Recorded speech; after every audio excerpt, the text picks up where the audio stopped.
All right, who wants to start? What are your early thoughts on this? I think they're just doing what they always do, which is compete at a high level. Stay in every game because their defense is, top three year after year after year, and deal with injuries and find a way to just be in the upper echelon of the conference, no matter what happens. Like, it's, death and taxes, there they are. Just curious, like, it's not relatable what we're talking about here, but just obviously the Spurs kind of embody that rest stuff, and also last year when you guys had that last day of the road trip. How have you seen this year kind of play out compared to last year with how the schedule is the ability to rest guys? Well, I think what the league did with the schedule was they eliminated the bunches of games, the 4 and 5 nights. I don't even think, do we have one single 4 and 5 all year? 3 and 4, but I don't think we've had one 4 and 5. I don't, and definitely not a 6 and 8, which we used to have. And so now it feels like there's a game every other day. That's kind of the pattern for everybody. So I think the players are much more prepared to play in every game. I've only rested guys who are older, who are banged up. I haven't felt the need to rest our guys who are in their prime. So the league's done a great job with the schedule. What it has done is it's cut back on practice time a little bit, because what used to happen is if you had 4 and 5 nights and you have a day off, you might have like 3 days before your next game. So then you'd have a couple of really detailed practices, maybe a scrimmage, and then you get back to another game. So it really is a different pattern. It's a much different pattern. So most days it's recovery, it's film, it's walkthrough stuff, individual workouts. What do you think? I mean, you guys are pretty successful, right? But like, what do you think of what the reduced practice time has done overall? What do I think? What? That the reduced practice time has done overall was kind of most good thing?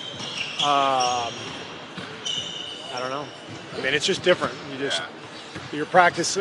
What it's done for us is fewer scrimmages. We might have had one scrimmage all year since the first game of our season.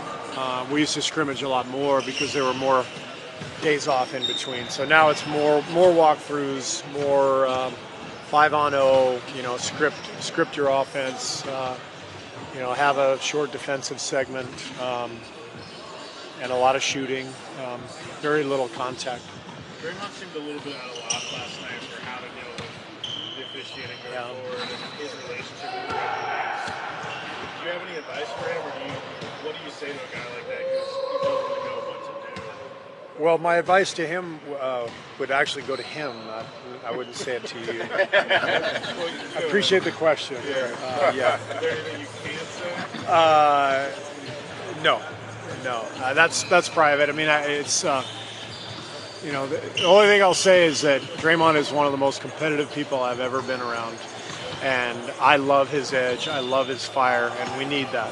And it's having to channel that can be difficult, but that's the goal. But I'll leave it at that. Just for credit, I think 13 games. What did you notice during that time that was different? They didn't get any technicals. It's a long season. It's a hard season. You go through spells.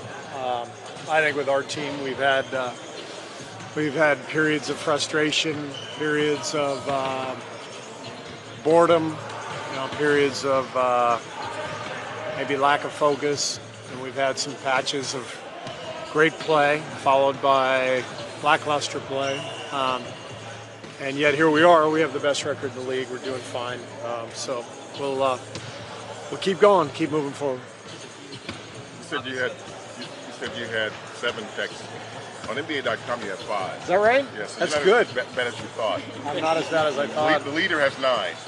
That means I think they're $2,500 a piece too. So I'm not Saving money. $5,000 poorer as I thought I was. But who's got 9? Coach Bud. Really? Wow. Yeah. That makes sense. Yeah. You're in a 6-way tie for like 3rd or 4th place. 3rd, yeah. Yeah.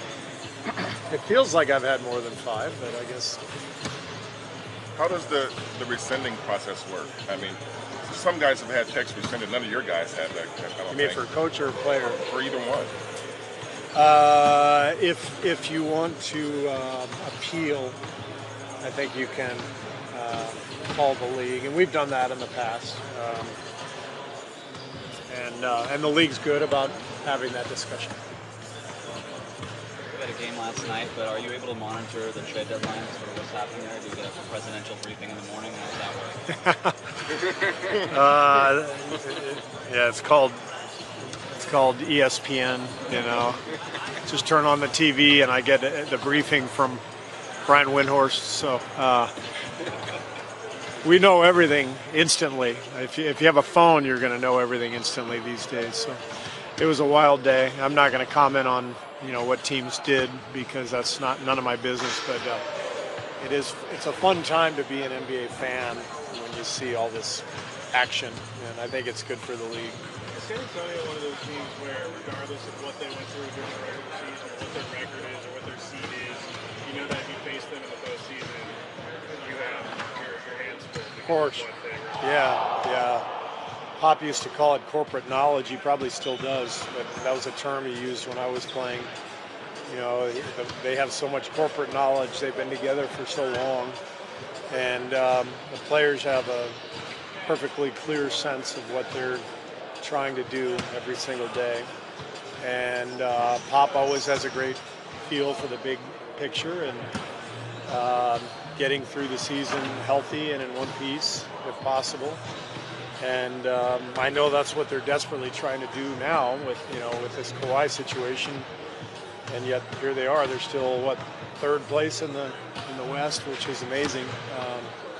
So they're finding ways to hold on, and if they can get healthy, then they're going to be a tough out for anybody.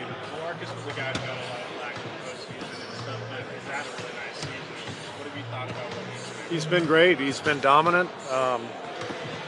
He's one of the best low post players in the league. It's a dying breed, a guy who can go on the low block and score like that. And so he's been tremendous, and he's had to take on more of a scoring load with Kawhi out. I was curious, the day after the OKC loss, Mike Brown was out here talking with Steph.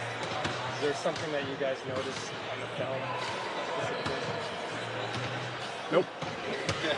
Yeah, we sucked. That's what we noticed on the film. Does your knowledge and experience with the Spurs, obviously they've been really good for almost about 20 years now, but they rarely get to the 60 level in terms of wins.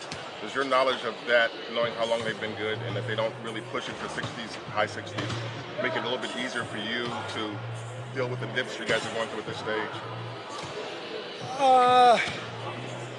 Yeah, I mean, I think I definitely learned from Pop the idea of managing your team, pacing your team through the season.